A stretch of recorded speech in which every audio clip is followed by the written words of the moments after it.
So in my last video, I left you with the question of the day, which was, do birds of a feather flock together or do opposites attract?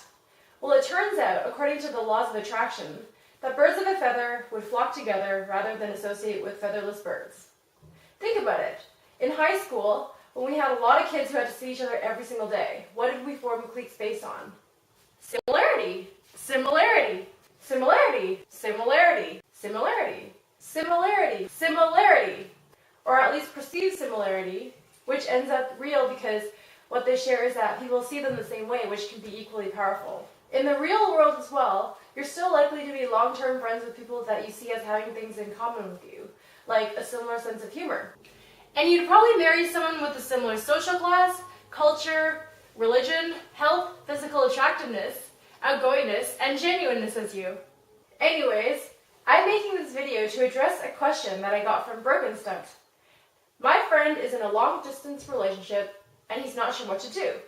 He sees his girlfriend once every 2 weekends for the entire weekend, and the rest of the time, he keeps in touch with texts, phone calls, and email.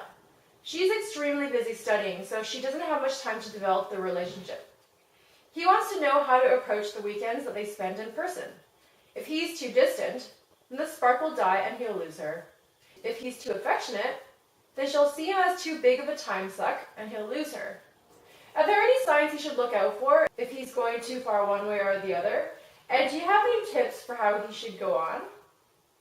If she's way too busy studying to see him, and that's just going to be the way it is, then he needs to work with that if he wants to stay with her. So the key here is not how much time he gets to spend with her, but how to make the best of the little time that they have together. Because it's totally possible to spend a lot of time with someone and feel like you're not ready to let them go. But it's also possible to see someone for a short time and feel totally satisfied with the time that you had together. And this, my friend, has to do with emotional connection. It's like when you're talking on the phone with your girlfriend and she tells you a problem and then you solve it and quickly want to get off the phone with her, and then she just comes up with another problem. What's really happening here is not that she wants you to solve all her problems, real or imagined, but that she just wants an emotional connection with you. What? And that can be created within like 30 seconds if you wanted to. Now, how do you create this mystical thing called emotional connection? Well, touch and eye contact are the way to go.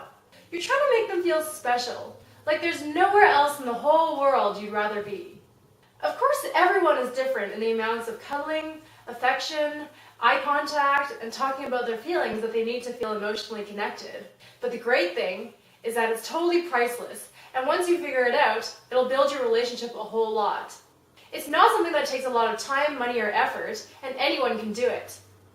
It just requires you to be a bit vulnerable and very genuine about your feelings. So your job is, if you haven't done so already, to figure out what they need to feel emotionally satisfied.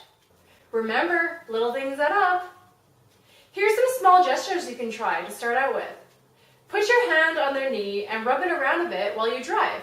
Have a point of physical contact when you're sitting down. When you're talking, look them in the eyes and lean in a bit. When you're in public, lower your tone a little bit, so it makes them feel exclusive.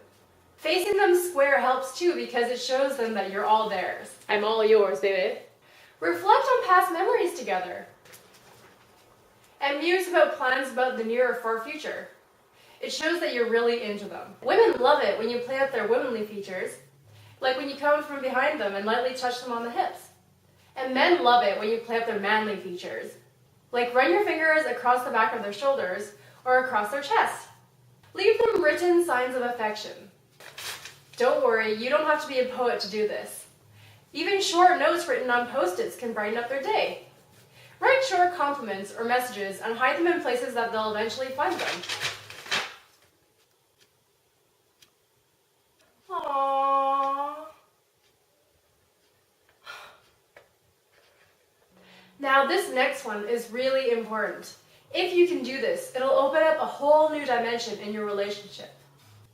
Be open and genuine about your feelings. If being with them gives you the warm and fuzzies inside, then let them know. You have the most beautiful glasses I've ever seen. Don't be too shy or embarrassed or proud to tell them how you feel or to reciprocate genuinely when they tell you how they feel about you. It's not cheesy. Every girl wants to feel like she's captivating, and every guy wants to feel like he's important. Some warning signs that you're being too affectionate are if they tell you that they need some space,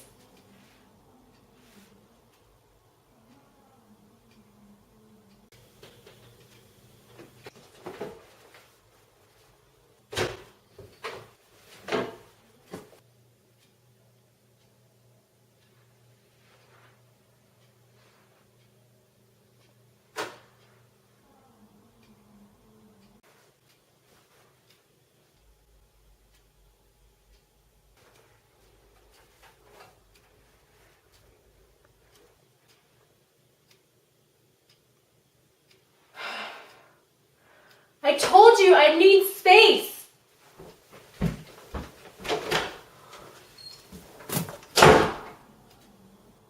If you go in for a big hug and they get a bit stiff or they don't really hug back, or they give you a quick hug and let go. If you constantly compliment them and they never return your compliments, it means that you're way more into them than they are into you. And if this doesn't change, the less interested person will eventually get bored. You face them square and they don't face you back. It means that they're not really digging it. Here are some signs that you're not being affectionate enough. They lean in and become square to you when they talk to you, but you don't do that with them. They try to look you in the eyes and you feel uncomfortable because you feel like they're staring at you a whole lot. You feel uncomfortable with their closeness. This means that you have a higher threshold of cuddling or eye contact tolerance than they do, and that you need a lot less contact to feel emotionally satisfied. But if you really care about them enough and put them before yourself with no questions asked, and if you're doing this, then you should just suck it up and get closer than your comfort zone in order to please them. It's not to say that they can't accept you the way you are naturally and that they'd be willing to work with your tendency, but it would just be so nice if you gave them what they needed. So if you really, really desire to please them more than you want to please yourself, then that's what you should do. Here's the general rule. You can tell that you're not being affectionate enough to them if they are being a lot more affectionate towards you. People do what they want the other person to do to them. If they constantly do something that you're not doing back, chances are they might feel unfinished at the end of your hangout session. Here are some signs that they like what you're doing. They turn to you and smile. They giggle or squeal with delight. They bat their eyelashes quietly. They lean whatever you're touching towards you or start doing a similar thing towards you. Activities that foster an emotional connection tend to be those that require teamwork, push you out of your comfort zone, give you a chance to take care of each other, or let you screw up and have a hilarious time. Even something as simple as washing dishes can be all of those things. Work with what you've got to make things fun. Silence is kind of nice sometimes, and it's cool to silently acknowledge each other while you work. If you want to be a bit spontaneous, randomly stop whatever you're doing and give them a big bear hug. And if there's music, maybe even dance around the place. In the little time that you have together, avoid things like going out to a movie theater or going shopping at the mall.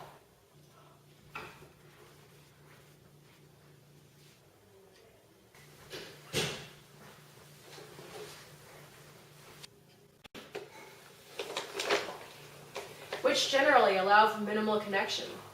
Don't be afraid to push them out of their comfort zone a bit, especially if you've never done it before. You just never know. Some people, they just seem conservative, but that's just because they've never had the chance to step out of their comfort zone ever. And you don't know unless you try. And they might even reveal to you a side that you've never seen before.